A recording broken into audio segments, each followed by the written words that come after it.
day, a lot of activity, more than I kind of thought. Last week when we spoke, we talked about how we thought it might not be that busy because of teams thinking they were still in it, maybe with the play-in this year and how that might affect things.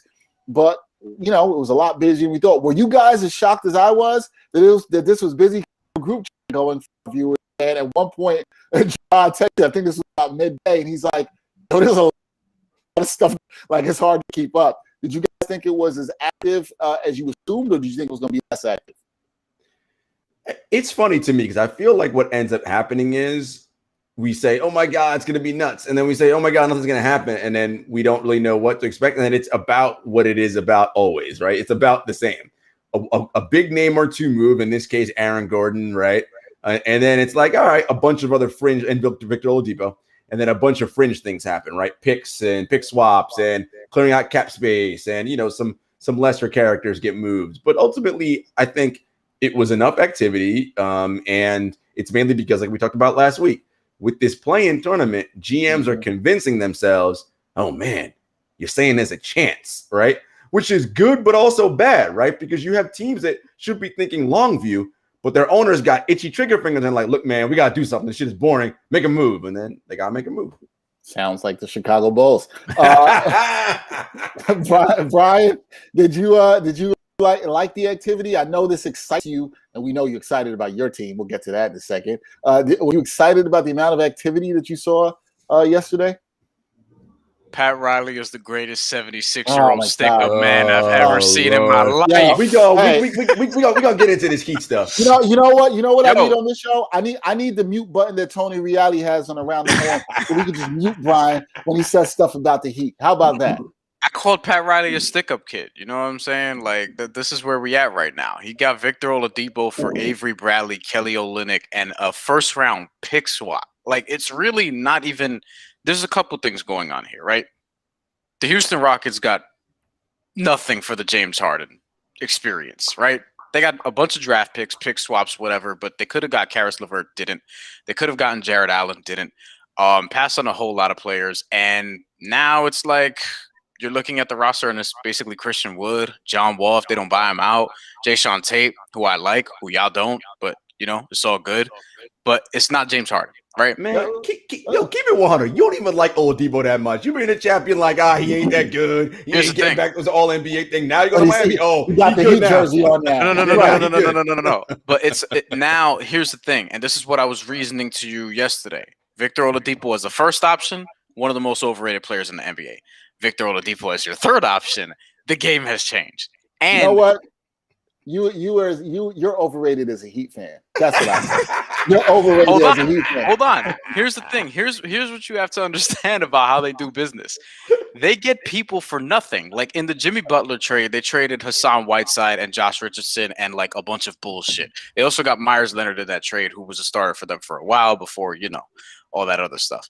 Trevor Ariza, they got him for that Myers Leonard contract and a second-round pick. Bielitsa, they got for two guys who weren't in the rotation, Mo Harkless and Chris Silva. And now this trade, they gave them essentially nothing for Victor Oladipo. They didn't trade not one of their 25 and under prospects. Just say it. Just say what we know you want to say.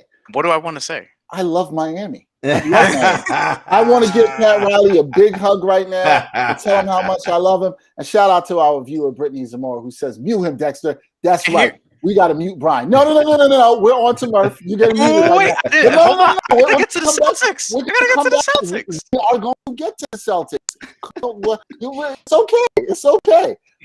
I got to get to them before Jarod says fuck the C's. Jarod's got to keep that energy. Jamal, how you doing, Murph? How did you feel about the trade deadline? Did you enjoy the activity? Was it what you expected? It was all right. You know what I'm saying? It was okay. I thought it was a bunch of little moves here and there. Little nice little moves just for the sake of moves. I didn't think anything really changed dramatically. But they said it was the all-time most moves, right? 46 moves. Didn't really feel like that, but okay, it was all right. Murph's still in college land. He's like, man, I ain't messing with these fools right now. I trade that line. I don't care about trade that line. All right. Well, so we talked about how we felt about how active it was, and it clearly was active. As Murph said, 46 moves. on the day, but the way we look about it on this show, being an NBA betting show, was, all right, how did these deals affect betting odds, right? Would this now change how you look at some teams? Are you now maybe willing to put money on a certain team to win the championship, win the conference, or just in terms of how you will bet on them in day-to-day games? We're going to talk about 3 trades to kick this off. Let's start with Bryan so we can get it out the way, right? We all know he loves Miami. The Heat acquired Victor Oladipo for, like we said, for nothing. It was Kelly Olynyk. What else did they give up, Brian? It's Kelly Olynyk, Avery Bradley, Bradley, and a 2022 first-round pick swap. Now, here's which is going to suck for Houston, but which is going to suck for Houston. And to Brian's point, I'm not going to necessarily say Houston got fleeced because I think they were at a disadvantage in this anyway. They could have got by anybody. That's kind of what I'm saying. I'm not necessarily giving Pat Riley all the credit here. He's good at this, but yeah, we know you love Pat Riley, bro. Yo, they didn't even get Casey Okpala or Precious Achua, nothing. Nobody. But listen, they didn't get nothing. Houston, but see, my point about this, and I think you guys will rock with me on this, is that this is more about Houston's ineptitude than it is Pat Riley's greatness. Houston, if you look at all this, they should have just kept Karis LeVert. They didn't need to. They should have just kept Karis LeVert. They could have had Karis LeVert and Jarrett Allen. And they got neither of these young dudes, and they could have probably flipped Jarrett Allen if they wanted to. They gave up LeVert for basically nothing. So I'm saying that it's more about their ineptitude than it's Pat Riley. But we know, viewers, we know Brian is going to make you think that Pat Riley is the greatest GM in NBA history. That's how he feels and the energy he brings. So we're not going to start with Brian on this topic. We're going to leave him for last on this. The Miami Heat have acquired Victor Oladipo. Here's what I noticed, guys. Odds to win the championship before the trade were as high as plus 4,600 on FanDuel. Following the trade, this is right before. Following the trade, the highest odds for FanDuel, now at plus 3,000. Too low. Do you like the Heat's chances to win following the trade? This is to win the championship, okay? Is this a team you might go and put some money on with the odds at plus 3,000 to win the championship following this trade and acquiring Victor Oladipo, who's now the third option? Jarod, what do you say? In a word, no. But here's what I will say.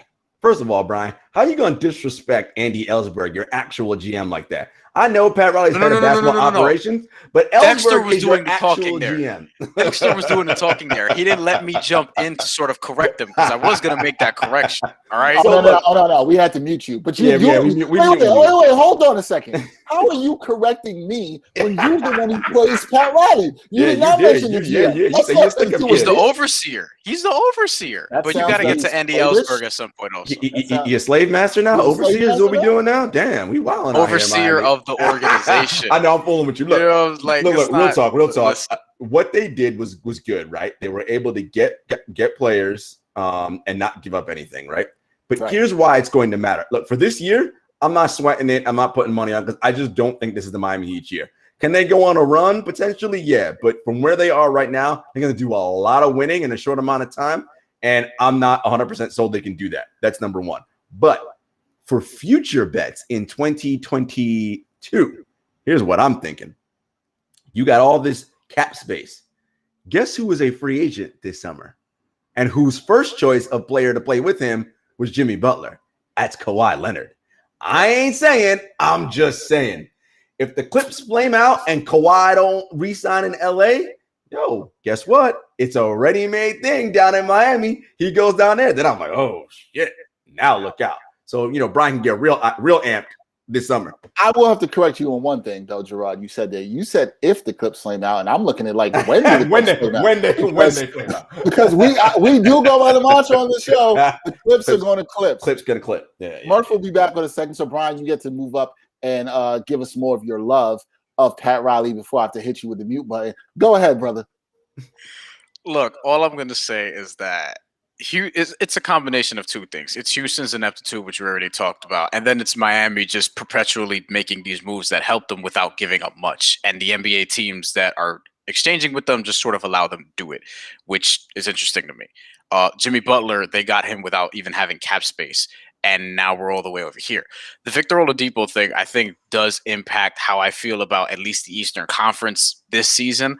But I just don't know what to make of the NBA title picture at this point because now the Lakers are scaring me off a little bit, right? Like the depth is in question. because we're starting to see what happens when both those guys, LeBron James and Anthony Davis, aren't there. And they better get Andre Drummond, I suppose, because they've needed a center all season. I don't know if that's going to fix everything, but I like Andre Drummond with LeBron later on. And I assume LeBron's going to be healthy later on, but we don't know about Anthony Davis. Now, in terms of Miami versus the rest of the Eastern Conference, because, in terms of getting to the finals, you have to get through your conference first. I feel better about them than anybody else outside of probably Brooklyn because of their offensive talent at the top of their roster. Philly didn't do a lot. They got George Hill, which I guess will help, but it's George Hill. Like, I'm not going to go crazy about them getting George Hill. Someone today tried to tell me that George Hill was one of the best transactions. And I said, what the fuck are you talking about? It's George Hill. Like, it's George Hill. George Hill gets buckets, man. Yeah, we'll see what happens. But, I think that... look, I know you love Bam. Listen, Embiid gonna bust his ass. Come on, stop playing. He's not. Stop playing. He's Stop not. playing. Stop He's playing. really not. He's not. Because playing. here's the thing. It's like Embiid, as much as I love him, he has to show me, what he can do in the playoffs still. Because he hasn't quite, been the same dude that we've seen in the regular season in the playoffs. So, Bam's actually got get a better playoff resume than Joel Embiid has. Even in the season it's one run. It's one run. Let's see Bam do it again. Even in the Eastern Conference semifinals in 2019, when Jimmy Butler carried them, Joel Embiid was averaging 17 and 9 and shooting less than 40% from the field. That's true. That's terrible. And Ben Simmons was also awful in that series too. He was averaging 11, 6, and 4, which is even bad by Ben Simmons standards. So basically, in terms of the odds part of it, it makes me feel better about where Miami is, but I'm still hesitant to put a lot of money on anybody right now just because of the way the NBA season is. That's fair. Murph, we talked about the Oladipo trade. Glad you were back. Would you put money on the Heat to win it all with their odds now plus 3,000? It's a decent long shot pick. I don't really think it's gonna happen. Obviously, I still put them. I think the Oladipo trade does put them in the top 3 in the East, maybe the top 2. But I just see them messing with Brooklyn if Brooklyn is healthy. But if you want to put a couple dollars plus 3,000, it could go worse places. You're right. Could go worse places. I don't think any of us are going to love this in the way that Brian does. All the riding of Pat Riley. It's a bit much. They gave up one rotation player. It's a pasty white dude from Canada. No offense. Wow. You gotta make all the Canadian white brothers mad. Come on, man. Come on. All right. Kelly Olynyk is pasty. He's cool though. Kelly Olynyk is straight. He'll be good in the 20 or whatever games he's gonna play with Houston. It's just it's Kelly Olynyk. Shout out to our man Eric Chang. He's back. What's good, homie? And the last thing about Oladipo is this is where he's wanted to go. Oh yeah, he's playing for a new contract. Look, they have to get the best version of him because if Oladipo doesn't do it now, he's not going to get a big contract for the rest of his career. That is true, and he should be motivated by that, and we'll see how all that plays out. We'll also see how that plays out for Houston. The second trade I wanted to talk to you guys about, the Nuggets. Now, the Nuggets made a lot of moves, and I think in a lot of people's eyes, they were sort of the winner of this trade deadline with the moves they made. They got JaVale McGee, but that's not the trade we're going to talk about. We ain't going to be talking about acquiring JaVale McGee. Come on now. We're going to talk about the acquisition of Aaron Gordon. They got Aaron Gordon and Gary Clark and Orlando. This was a trade between them and Orlando Magic. Orlando got Gary Harris, RJ Hampton, and a first-round pick. I thought this was a pretty good move, guys, for them. Aaron Gordon gives them some versatility. He can replace some of what they lost with Jeremy Grant here. He should fit in well next to Jokic. He does not have to be the guy. He never was proven to be that in Orlando, probably miscast in Orlando. There's a lot of things I feel like you could like about this. Murph, I'll start with you. Did you like this trade of Gordon going to the Nuggets? And how do you think it affects them? Because the odds for Denver really haven't changed. Other than DraftKings, where the odds went from plus 1,800 actually to plus 2,000, all the major sports books stayed with them pretty much at the same place. So what do you think about the Nuggets' chances now? Would you put some money on them? Yeah, I like the trade. I think it makes them a better team. Makes them a little more formidable. But I think it's just, I think everybody's thinking it all comes down to the Lakers. I mean, it's all about the Lakers in the West and whether AD and LeBron are going to be healthy. what happens in terms of the buyout situation. So I think it's all about the Nuggets could have done anything, and it's not really going to move the needle because everybody knows that's LeBron's conference to take, and it's all about the Lakers' health. Yeah, it is going to be a lot to the Lakers, and that's what Bryan kind of talks about in the fact that he's got a lot of trepidation on who he even would bet on in the league right now, and I think that's fair. Jarod, you are very plugged in with the Nuggets. We know you like your boy Michael Porter Jr. For his basketball play. Let's keep it yeah. For his play on the basketball court. Not his thoughts on vaccines and other things. Not his thoughts on vaccines. But did you like this move for them? And should the Nuggets be maybe confident they can get into the upper echelon of the West, or are they kind of in the same spot? I kind of like this move for them, guys. Look, Denver's been playing well of late prior to this trade deadline. And it's all about roles and something that it's like what Bryan said, right? It's the same thing with Aaron Gordon. If you make him as your number 3, he is an overqualified number 3 or an overqualified number 4, right? As a 1, it's like, you ain't that good. But we know Jokic is the man, and we got Murray and MPJ. Think of him as a different version of Draymond Green. He isn't obviously what Draymond is defensively in terms of like his knowledge and all that and blowing up plays, but he's a good defender. And offensively, he's better than Draymond. He can hit threes, right? So, all I need you to do is cut to the rim, Jokic will find you. Like, right? We know that. Jokic will find you. You ain't got to create on your own. No, just cut. I got you, homie. Like, I love this for them, what Mike Malone's going to do. And to Bryan's point about the injuries, look, at some point, something's going to happen and it ain't going to work out, right? It's going to happen at some point. Is this high ankle sprain it? I don't know, and I'm not betting that. All I'm saying is with him and Davis, and we're not talking about like they're going to be out for a couple of games. LeBron's got about 4 to 6 weeks. Davis has got another couple weeks where he comes back. Listen, man, a lot can happen in 4 weeks. So at plus 2,000, throw a couple dollars. Remember, this team went to the Western Conference Finals last year. Yeah, all fair points there. Bryan, what about you? Liking this trade, are you going to give as much love to the Denver Nuggets GM as you would to Pat Riley? Justin Connolly. In a similar way to Miami, I really like that Denver is going for it, right? Like, I think that this was probably the second biggest move of the trade deadline, and I actually really like sort of what Jarod said. I like Aaron Gordon being in there as a interchangeable forward to pair with Michael Porter Jr.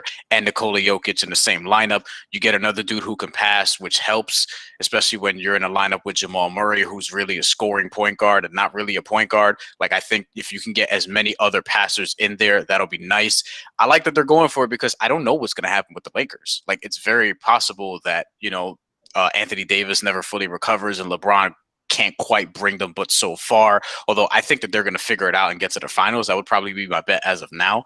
But I like the Nuggets better than anybody else to sort of knock them off if possible. You know what I mean? I'm probably a little more confident in them than the Clippers at this point. I guess we'll get to them in a second. But for the Clippers, and that's more just so for like the Clippers being the Clippers. I don't think they have a better roster than the Clippers, but we kind of got to see it.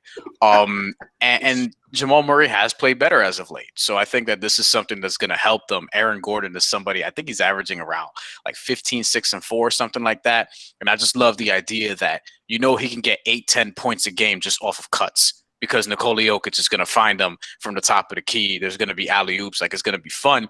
And they gave up Gary Harris, who wasn't giving them much of anything.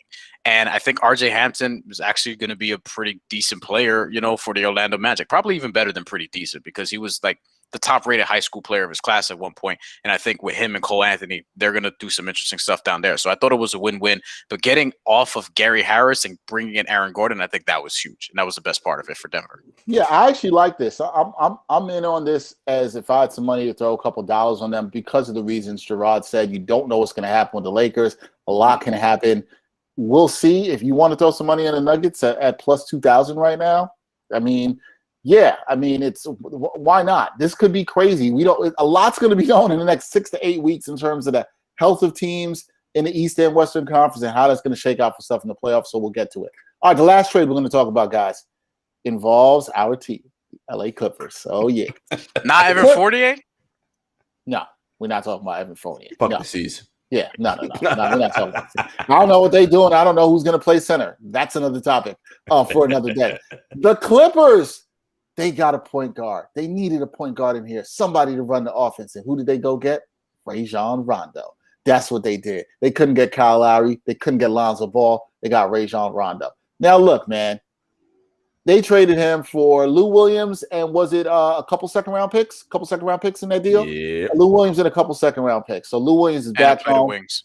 And played the lemon pepper wings, right? Can't go wrong with the lemon pepper wings. Lou Williams back home in the ATL. Rajon Rondo, who really hasn't played much this year, hasn't really played well. Now playing the Clips. I'm somebody who likes Rondo, but I don't know if you guys are feeling like me. Does this do anything really for the Clippers? Or the Clips are still going to clip with Rondo running the ship?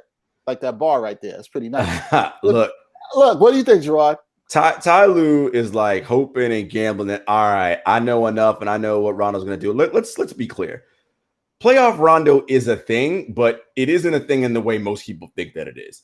Will his knowledge and his smarts and basketball IQ help them in situations? No doubt. I think Rondo will help them win a playoffs game, no doubt. Now, will it actually be enough to tilt it over the top? Because we're talking about getting to the conference finals and the NBA championship.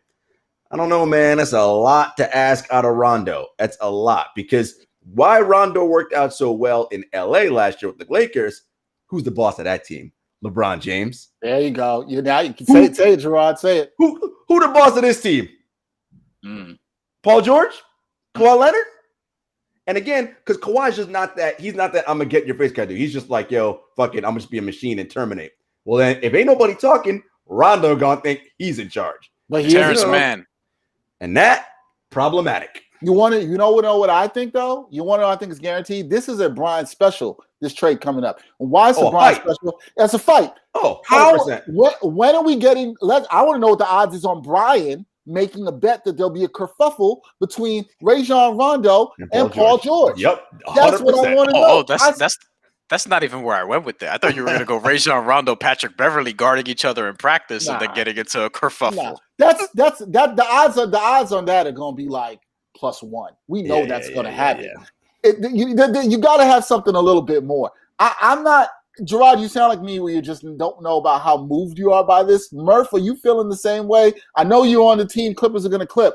Are you feeling the same way about this Rondo move? And does this make you more intrigued to bet on the Clippers or stay away?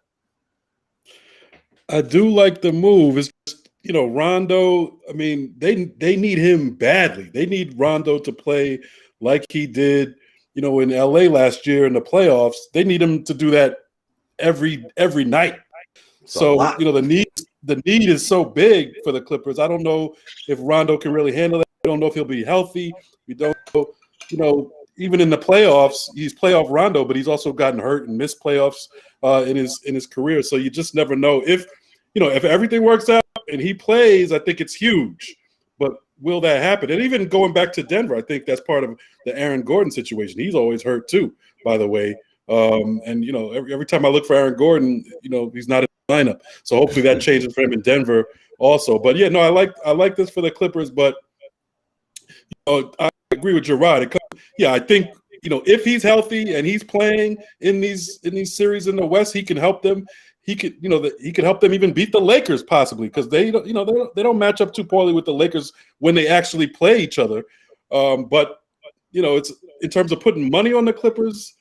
That means you're putting money on Rondo being healthy. So I don't know. No, I haven't agreed with all the points. Brian, we know you're here for the violence. How likely is it that Rajon Rondo gets in the face of PG-13? I wrote some bullshit today where I called the Clippers a winner because they made this trade, but I lied. I don't think this is that good of a trade for this. Why are you out here lying to me?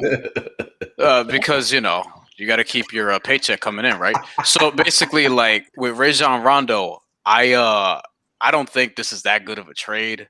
And I mean, I think giving up Lou Williams and the draft picks, I think that part of it and getting Rondo is good. But in terms of like Rondo actually helping them like sustainably, I just don't know how you can depend on him to just be healthy and carry an offense in that point guard way that Kawhi Leonard seems to want. right? Like he wanted a point guard. He wanted Kyle Lowry reportedly, and this is not quite Kyle Lowry. Like he did help the Lakers last year, but let's not act like the Lakers wouldn't have won a championship if not for Rajon Rondo. They would have figured it out. Like they just would have figured it out because they had LeBron, Anthony Davis, and other moving parts. Like it's all about whether or not Paul George in particular is going to come to play during playoff time, which for some fucking reason, ever since he's left Indiana, he's sucked in the playoffs for the most part. And I can't figure that shit out. Like it doesn't make a lot of sense. With Kawhi Leonard, I mean, you know, if he doesn't really look like the Kawhi Leonard of old, offensively or defensively, just sort of watching him.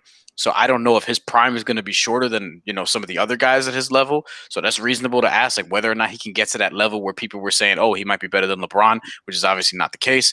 And I just don't know. The Clippers, like, they still wear a uniform that fucking says Clippers across. So I don't know whether or not to trust them when it comes down to it during playoff time. So I guess the Rajon Rondo thing will help, but it's also a lot to ask. But I do think that giving up Lou Williams was fine because Lou Williams is kind of overrated at this point in his career.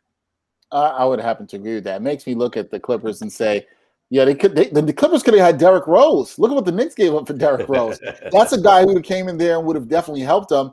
And he's not saying like we know what Rondo's done. I'm with Jarod on this. Playoff Rondo is a thing, tested. But I'm also with Murph. Don't know if he's going to be there. And the Clips are the Clips, and that's why I would not put my money on that team.